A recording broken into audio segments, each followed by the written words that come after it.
Hello everyone, when stewing lamb, it's very important not to add spices randomly. Today, I'm going to share with you a recipe I learned from a 98-year-old traditional Chinese medicine doctor. We must remember the secret of 3 to add, 4 not to add to ensure the lamb comes out tender and delicious. The broth will be milky white without any gamey smell. If you master this trick, your whole family will praise you as a top chef. Today I spent 80 yuan to buy 4 jin of lamb ribs. That's still quite expensive. How much does it cost per jin where you are?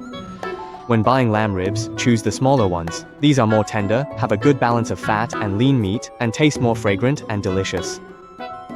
First, cut the lamb ribs apart one by one. Then chop them into larger pieces. This way, it's even more satisfying to eat. Next, put the chopped pieces into a large basin with the lamb ribs. At this point, make sure not to blanch the lamb ribs directly in the pot, otherwise the mutton will have a strong gamey taste. Add a small handful of salt to the lamb ribs. Then pour in enough water to cover the lamb ribs. Mix everything well by hand for about 2 minutes. The salt water will quickly draw out the blood from the meat. It also helps to tenderize the meat. After mixing well, set it aside to soak for about an hour. Once the lamb ribs have soaked, you can see that a lot of blood has been drawn out. Then take them out and drain the water. Next, put the lamb ribs into a pot of cold water. Remember, when blanching lamb ribs, always start with cold water. This is the only way to fully release the remaining blood from the lamb ribs. Add a little high-proof white liquor as well. This can effectively remove any gamey odor.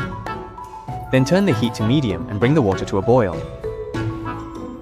Once it boils, a layer of scum will float to the surface. Use a spoon to skim it off completely. This scum is the remaining blood in the lamb and is the main source of the gamey smell.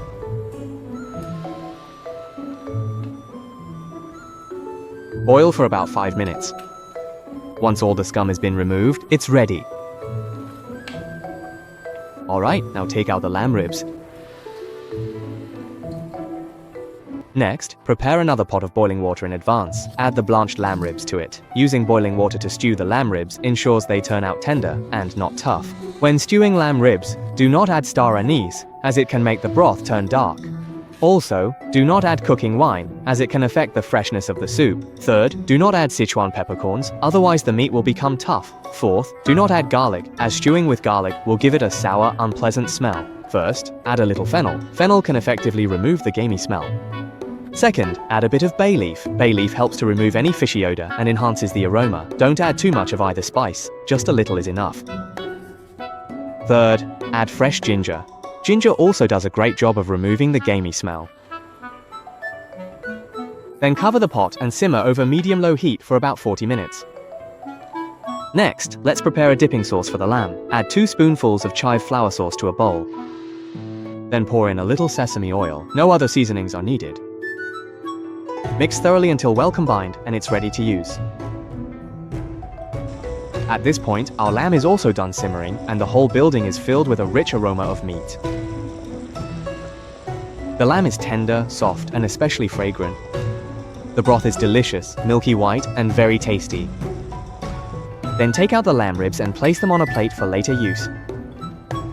Next, put an appropriate amount of cilantro and chopped green onion in a bowl and add a little salt and white pepper powder. Add a few spoonfuls of the original lamb broth. Stir it well with a spoon, and just like that, the lamb soup is ready.